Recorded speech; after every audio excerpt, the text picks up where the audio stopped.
Eu venho estudando procrastinação e gestão de tempo já há mais de 2 décadas. Em todos esses estudos me deparei com quase uma centena de livros e diversos autores, como David Allen, Tony Robbins, Paulo Vieira, Michael Gladwell, Greg McKeown, Mihaly Csikszentmihalyi, entre outros.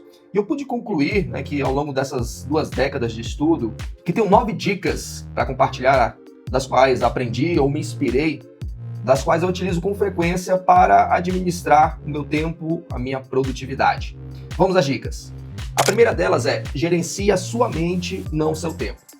A nossa mente interage com o ambiente, assim como o ambiente interage com a nossa mente, não de forma trivial, mas isso acontece. Então, muitas vezes, o caos, a bagunça que está do lado de fora é um reflexo daquilo que está aqui dentro. E junta-se ao fato de que, ultimamente, temos acesso a muitas e muitas informações que chegam por meio dos nossos sentidos, através da internet, redes sociais, telenotícias, televisão, entre outros. Isso bombardeia a nossa mente de informações e não temos ainda a capacidade ou os filtros necessários construídos para poder lidar com tudo isso. O resultado é uma mente desorganizada, que isso reflete na sua agenda, que reflete na sua produtividade e na sua gestão ou ausência de gestão de tempo. Então, uma mente bagunçada leva a ter um tempo mal administrado. E como também poucas pessoas acabam não utilizando nenhuma ferramenta, nenhum recurso para poder aliviar essa sobrecarga mental, essa sobrecarga cognitiva, exemplos como simplesmente você escrever. Aquilo que está na sua mente, que a sua mente está te lembrando, está te cobrando o tempo todo, escreva isso num papel ou lance num aplicativo, numa planilha, apenas tente tirar da sua mente para aliviar um pouquinho essa pressão, para que você consiga organizar a sua mente. A partir de uma mente mais organizada, você consiga fazer a gestão do seu tempo. Então, escrever é uma alternativa, utilizar um sistema que te dê estrutura, levantar alguns filtros. Não tem problema você não acompanhar todas as notícias, todos os influenciadores, tudo aquilo que está acontecendo no mundo, não tem problema, você não vai estar perdendo nada. Eu sei que a sensação às vezes é de que você fica de fora, que está perdendo alguma coisa, mas na verdade não está. Então fique tranquilo em não acompanhar certas coisas, tudo para que você consiga organizar um pouco a sua mente e isso vai se refletir também nos aspectos externos da sua vida, na sua agenda, na sua gestão de tempo, no seu trabalho, na sua produtividade. Então a primeira dica é: gerencie a sua mente e não o seu tempo. E falando em gestão da mente, um outro detalhe, uma segunda dica, é que você é o dono do seu tempo. Tá. Você pode lembrar, não, mas eu tenho um chefe que muda a minha prioridade, não sei o quê, tem alguém em casa, às vezes um responsável, cônjuge, alguma coisa assim. Sim, mas boa parte das decisões que você está vivendo hoje, você está de acordo. Você trabalhou neste lugar com esse chefe porque você acordou, fez esse acordo com essa empresa, enfim, seja prestando serviço, ou seja carteira assinada, ou você trabalha no seu próprio negócio, o seu cônjuge você escolheu. Então a verdade é que a gente procura sempre desviar o foco daquilo que é a nossa responsabilidade. Então muitas pessoas acabam afirmando que não tenho tempo, não posso fazer isso porque não tenho tempo, eu não mudei de vida porque não tenho tempo, eu não conquistei tal coisa porque não tenho tempo. Mas na verdade ela é dona do tempo dela, você é dono do seu tempo, assim como eu sou dono do meu tempo. Então o ponto é a gente mudar essa afirmação de que não tem tempo, porque todos nós temos as mesmas 24 horas. Claro que quem tem um pouco mais de domínio dessas informações, ou um pouco mais de recursos financeiros, pode ter acesso a algumas ferramentas melhores. Mas o fato é que todos nós somos donos dos nossos próprios tempos. Então, em vez de jogar a responsabilidade dizendo que eu não tenho tempo e por isso não posso fazer isso, a afirmação correta, a mudança de mentalidade tinha que ser: não, isso não é importante para mim, ou eu não quero priorizar isso agora. Aí sim, não tenho tempo para ir na academia, quando na verdade você tem que falar assim: não, eu não quero ir para a academia, ou não é prioridade para mim ir para a academia e começar a treinar. Aí você, ao invés de direcionar a responsabilidade para o acaso, para alguma outra pessoa, o fato de você não ter tempo, você assume a responsabilidade. E ter responsabilidade faz parte, é consequência do processo de amadurecimento.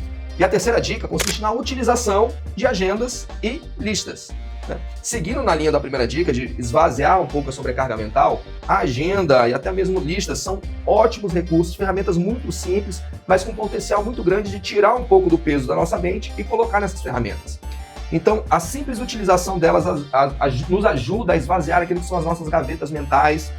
Você também passa a se conhecer melhor, que você acaba fazendo, quando começa a utilizar a agenda, faz aquele planejamento e tudo, coloca 500 coisas para fazer e você vai vendo que ao longo dos dias você não consegue fazer tanto quanto imaginava, ou até o contrário acontece.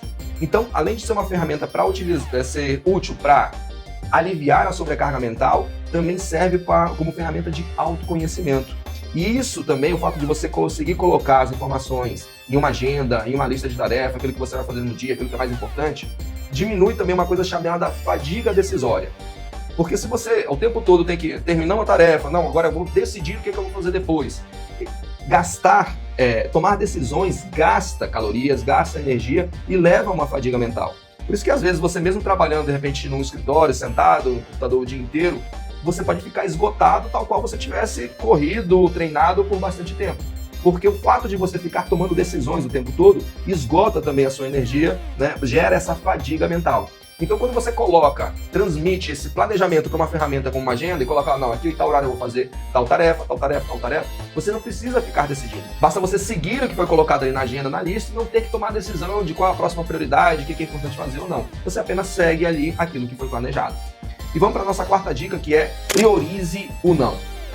Como assim priorizar o não? Você já se deu conta que muitos compromissos, projetos que você se envolveu, enfim, eventos que você acabou tendo que participar, muitas das coisas você apenas não queria desagradar ou evitar um conflito, ou apenas foi no fluxo, né? Tava todo mundo fazendo, deixa eu fazer também. E com isso você acaba lotando o seu tempo de coisas que você genuinamente não gostaria de fazer, mas por algum motivo, seja por agradar, seja porque todo mundo estava fazendo, você acabou se comprometendo com isso. Então, a passo importante aqui dessa dica é que você comece a aplicar um critério maior ao se comprometer com alguma coisa, ao dizer um sim para alguma coisa. Você pode apenas se observar se aquilo que você foi convidado a fazer, foi colocado para você fazer, você de forma categórica, de forma enfática, você está realmente a fim de fazer? Se pergunte isso. Eu estou realmente a fim de fazer? Complete. Se for um sim categórico, energizado, ok, faça, se comprometa com isso. Agora, se foi um sim, talvez, em algum momento, não, simplesmente não faça, não se envolva com isso, não direcione o seu tempo para isso. E assim, sendo mais criterioso, sendo mais seletivo com aquilo que você se envolve, você vai ver que vai começar a aparecer lacunas de tempo, e aqueles projetos que são importantes para você, que você diria um sim categórico, começam a poder ser encaixados no seu tempo, na sua agenda, no seu planejamento. Então, priorize o não ao invés do sim. Seja muito criterioso naquilo que você vai escolher se comprometer a partir de agora. A quinta dica é: coma um sapo por dia. Como assim um sapo? Escolha uma tarefa, aquela que é a mais impactante ou a mais importante para você. Qual critério que você vai levar, isso fica a cargo de você. Né? Se é a que mais te satisfaz, ou se é a que vai trazer mais felicidade para você, ou se vai ter maior impacto no seu trabalho, no seu negócio, ou até mesmo aquela que pode ter o maior resultado financeiro para você. O critério você decide, mas escolha apenas uma tarefa e comprometa-se a resolver essa tarefa prioritariamente, tá? Deixe para pensar ou iniciar uma execução de uma outra tarefa, de uma outra coisa, depois que você comer esse sapo. Depois que ele tiver resolvido, aí sim você parte para uma outra. Então escolha aquela que tiver maior impacto para aquilo que é o seu objetivo, sua meta, enfim, e resolva essa tarefa. Coloque ela logo no começo do seu dia, trabalhe nela até conseguir resolver ou o avanço que você determinou para ela, e só então pule para uma outra tarefa. A sexta dica é a lei de Parkinson. O que acontece? Tarefas ou projetos com um prazo muito longo ou não tão claramente estabelecidos vão te levar, né, de acordo com a lei de Parkinson, a ocupar todo o tempo disponível para entregar essa tarefa, esse projeto. Então, se tem algo que você vai fazer, né, que falam que você tem um prazo de 1 ano, alguma coisa assim, mesmo que você tenha o conhecimento e a capacidade de resolver isso em menos tempo, é provável que você vá ocupar todo um ano até entregar essa tarefa, esse projeto. Então, o detalhe aqui é que você comece a pensar em prazos, ainda que seja fictício. Por mais que seja, não, esse projeto é para daqui a 1 ano, mas pense em quebrar e definir alguns prazos você mesmo. Não, em 1 mês eu quero entregar essa fase. No segundo mês eu quero entregar a fase 2 mais essa funcionalidade ou mais esse detalhe aqui. E com isso você acaba colocando âncoras na sua cabeça, no seu cérebro, que você precisa fazer. Então, ao invés de você procrastinar, esperar aquele prazo se aproxime, né, aquela velha e conhecida síndrome do estudante, deixar por cima da hora, somente quando o prazo é para amanhã e você resolve fazer agora, então estabeleça você mesmo alguns prazos para que isso sejam marcações e te levem a avançar, a trabalhar nisso. Então não deixe nada, nenhum projeto, alguma coisa, procure estabelecer uma data. Não precisa ser tão curto ao ponto de estressar, mas não deixe tão aberto, tão vago para que a lei de Parkinson venha a valer. Você venha ocupar todo esse tempo, de repente venha ocupar 1 mês fazendo uma tarefa que em 1 semana, talvez em 2 dias você resolvesse. Então defina prazos acertados, ainda que fictícios, para evitar o desperdício de tempo. A 7ª dica é: utilize um timer. Eu inclusive tenho um aqui na minha mesa, ele é magnético, e eu posso escolher aqui o tempo, 30 minutos, 5 minutos, 45 minutos, 60 minutos, e no final ele dá um alerta sonoro. Eu gosto de utilizar timer para jogar comigo mesmo. Como eu sei mais ou menos uma estimativa do tempo que eu posso levar para uma tarefa, algo conhecido, eu coloco lá que não, em 60 minutos, em 45 minutos eu vou fazer isso. E o desafio é conseguir manter aquilo que eu estabeleci. E é claro, só vai ter graça se houver uma punição ou algum benefício de fazer isso. Então muitas vezes eu coloco uma punição como, sei lá, fazer alguns apoios, alguns agachamentos, né? Se eu definir que eu faço em 30 minutos, eu precisei de mais de 30 minutos para fazer determinada tarefa, por consequência eu vou fazer alguma outra coisa, né? Por exemplo, 5 apoios, para poder ser a punição por eu não ter cumprido aquilo que eu estabeleci. Então o timer vai te dar também mais autoconhecimento para você saber quanto de tempo você precisa para resolver determinadas tarefas. E também é muito útil comigo porque a nossa mente ela tem essa capacidade de viajar, de divagar, né? Você pode estar assistindo esse vídeo até aqui e sua mente por vários momentos foi, voltou, pensou em alguma coisa que você precisava fazer, enfim. E colocar um timer me ajuda nesse momento de retorno, que raramente você vai conseguir impedir que a sua mente faça essa divagação. O detalhe é que você seja muito ágil em fazer ela voltar. Então, de repente, você está dedicado, trabalhando em uma tarefa ali, sua mente começa a devagar, mas aí você olha para o timer que está acabando o tempo e faz com que seu cérebro, né, volte a se concentrar mais rapidamente naquilo dali. Então, o timer é muito bom para isso, tanto para você conseguir se desafiar em fazer mais rápido as coisas, sem perder a qualidade, é claro, mas também para ajudar a retornar o foco, retornar de uma distração, de uma divagação que a sua mente, porventura, venha fazer, e ela vai fazer. A 8ª dica é: escolha se sentir satisfeito. Como assim? Você faz um planejamento, coloca de repente que você queria resolver 5 tarefas em um determinado dia e você conseguiu resolver 1 ou 2. E ao invés de você chegar no final do dia, né, fazer uma revisão ali, ficar se cobrando, ficar se estressando porque a meta era fazer 5, você conseguiu fazer 2 coisas, o que acontece? O seu cérebro vai condicionar esse fato a algo desagradável, algo estressante, talvez até ver isso como um alerta de um perigo, e aumenta a chance da sua mente, do seu cérebro procurar fuga diante dessas situações. Então o fato de você de repente fazer menos do que você planejou e ao revisar isso aí se sentir culpado, se sentir estressado, vai aumentar a chance de que você comece a procrastinar essas coisas. Porque seu cérebro começa a entender, poxa, ele não vai conseguir, não consigo fazer aquilo que foi planejado, e aí eu vou me sentir mal com isso, vou me sentir frustrado, estressado, é melhor fugir disso. E como é que eu fujo disso? Através de dopamina barata. Então, ao invés de se sentir culpado, frustrado, comemore. Ainda que sejam pequenos avanços, comemore. Eram 5 tarefas, você conseguiu concluir uma, ao invés de se sentir culpado, sinta-se satisfeito. Então, poxa, eu consegui resolver uma. E a ideia é uma reprogramação mental, para que o seu cérebro, ao invés de procurar fugir, procrastinar, ele comece a associar isso com algo bom. Peraí, de uma tarefa, aquilo que eu planejei, eu consegui uma porcentagem entregar isso, eu fiquei bem, fiquei satisfeito. Na próxima, é como se você estivesse recrutando ainda mais neurônios para que se dedicasse mais, para entregar mais posteriormente. E aí você entra nesse ciclo, nessa espiral ascendente.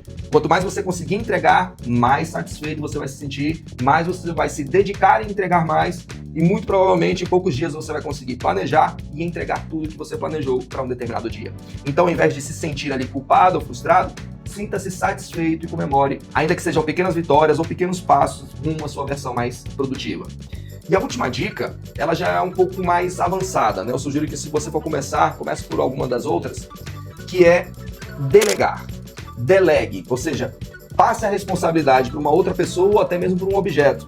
Hoje, com as inteligências artificiais, muitas coisas podem ser delegadas para uma IA para ela resolver. Algumas coisas repetitivas, né? Análise de grandes planilhas, revisão de textos, algumas coisas que você pode ocupar ao longo do seu dia, você pode delegar para que ela venha fazer. O mesmo também você pode observar, sei lá, dentro da sua casa. Lavar louças, né? Você tem uma máquina de lavar louça, uma máquina de lavar roupa, você delega para um objeto e, se possível, também avalie se é adequado você delegar para uma outra pessoa. De repente, alguém da sua família, alguém que não cobra, alguma coisa assim, ou alguém que já vai fazer uma determinada ação e aí faça aquilo para você também. E aí você consegue desafogar um pouco a sua agenda, o seu tempo. Um detalhe muito importante também é que você consiga anotar, por exemplo, se sua atividade laboral você consegue produzir um número redondo aqui, só para facilitar os nossos cálculos. Se você faz R$100 por hora. Então, de repente, você para de trabalhar para fazer alguma outra coisa que vai te ocupar 1 ou 2 horas. Avalie se não faz sentido você contratar uma pessoa, de repente que ela cobre R$50 por hora para fazer aquilo, e você contratar essa pessoa, de repente, por 1 hora. E aí você paga ela esses R$50, mas ao mesmo tempo você está liberado para fazer mais R$100. E aí, no final das contas, essa troca, que se você mesmo fosse fazer, terminava ali com R$0, digamos, de saldo, né? Deixou de ganhar 100, mas também não gastou, não contratou ninguém. Você passa a ficar com R$50 de saldo, porque A pessoa fez, você pagou 50 e nessa mesma hora que você estaria ocupado, você conseguiu produzir, conseguiu fazer ali R$100. Claro que muitas pessoas vão falar, não, mas aí precisa de dinheiro, máquina de lavar louças é caro, contratar outra pessoa é caro, eu não tenho como fazer isso. IA é uma solução que tem algumas versões aí, que tem versões grátis que você não precisa pagar e você consegue utilizar. Claro, com os cuidados de segurança, etc, né, aquilo que você vai compartilhar com ela.